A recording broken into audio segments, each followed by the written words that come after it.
Hello and welcome back to my channel. If you're new, my name's Brianna. I'm 2019's co-captain of gold medal winning Team USA Women's Dodgeball, and today I'm talking about how the USA Dodgeball Combine is structured. So if you haven't seen my first two videos talking all about the USA Dodgeball tryout process and some things that players should keep in mind, then I'm going to link it in the description so you can check it out. But today I'm going to go more in depth on the Combine and kind of what to expect if you are invited to it. So let's jump right into it. So I just wanted to add a quick disclaimer.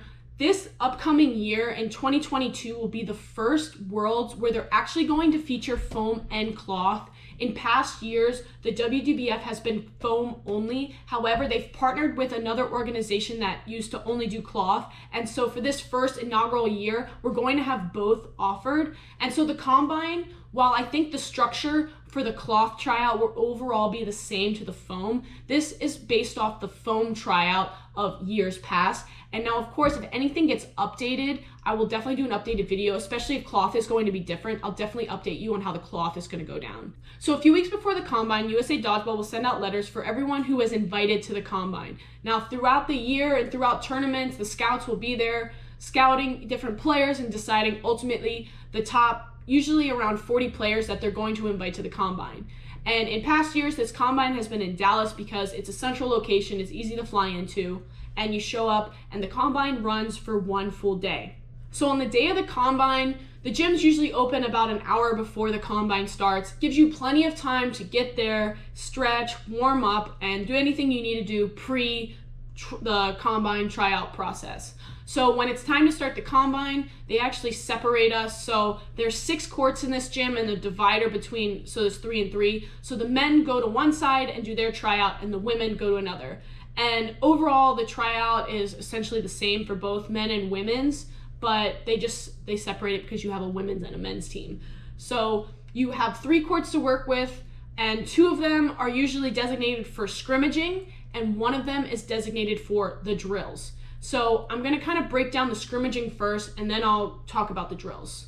So throughout the day, you're playing with 4 different teams, and the scouts decide this in advance, and they have a little paper showing each hour which team you're playing with, and they usually have a specific reason why they're putting these teams together. Like, for example, in past years, I've seen like all 6 players be top corners for their team, and it's like only 2 of you can play corner per game, so how are the other 4 of you going to adjust? Or I've seen a team of 6 really top catchers, and it's like you all can't only go for catches. Some of you are going to have to step up and throw. Who's going to step up? Who's going to go into their comfort zone?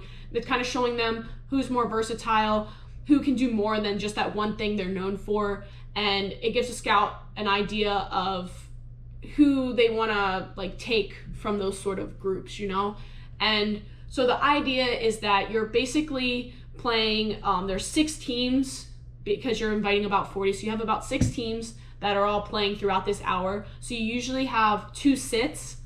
So during the sits, that's when you go do the drills, which I'll talk about in a minute. But you basically start out and you do 8 to 10 minute matches and you scrimmage each other. And the scouts, at the end of the 8 to 10 minutes, they end the game, even if you didn't finish, and then you rotate because they're on a clock. They don't let you finish out games. So usually the first team you play with, you're just playing normal rules. So it's just however many matches you can finish in the 8 to 10 minutes.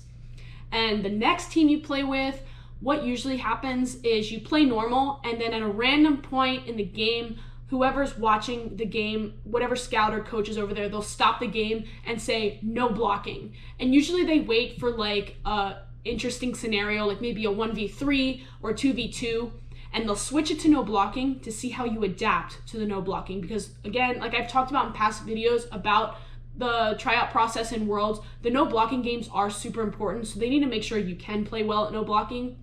And then the 3rd hour, if I remember correctly, it's always almost all no blocking, and you only have a little bit of like normal play in there, and that's just to see how you do when you can't play comfortable the whole time. Like who's gonna struggle and not be able to get it together, who's gonna be able to adapt and play no blocking well.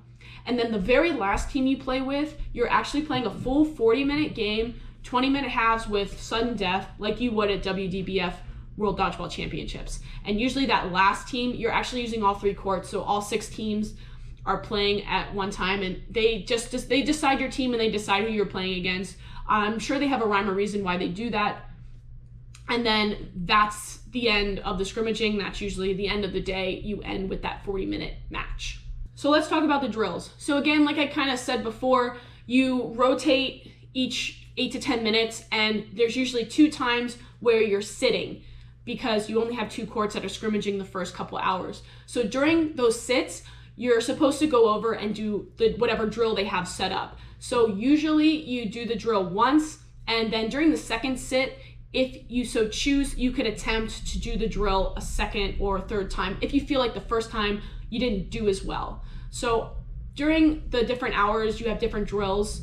The first drill has always been the speed test. So they have a radar gun, and you get 3 throws, and whatever is your fastest throw, that's your speed. Then they usually set up an accuracy drill. So they have this giant poster with X's, and you get points based on which X's you hit.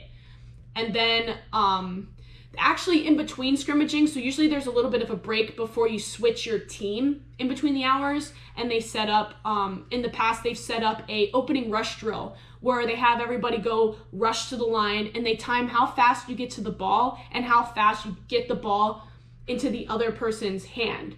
So it's kind of like 2 times they're looking at, and it's just to see who's really good at an opening rush. The opening rush isn't going to make or break you on the team because they only need 2 people to rush every match, but it definitely helps them see who's really fast at getting the line. Is that something that as a whole we need these players to work on?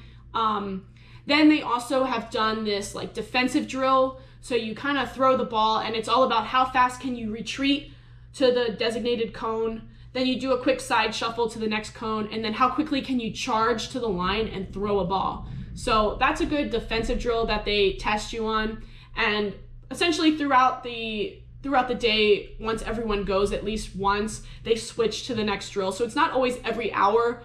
And then again, like I said, sometimes in between scrimmaging, before they completely switch the teams and you start scrimmaging again, they'll set up a drill for everyone at the combine to just do really quick. Usually that's the opening rush drill, because during the last 40-minute match, you're not doing any drill. So they need to make up for that by doing it kind of in between.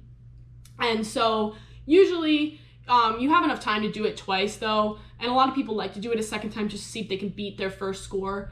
And then from there, you do your scrimmaging, you do your drills. And the only other thing you actually have to do at the combine is you have to go take a picture. So they give you a free Team USA shirt, and they take a picture of everybody wearing that shirt, and they actually use that for the announcement. But you have all day to go over there and get your picture taken. So you kind of just do it during a break when you've already done the drill and you don't have anything else going on.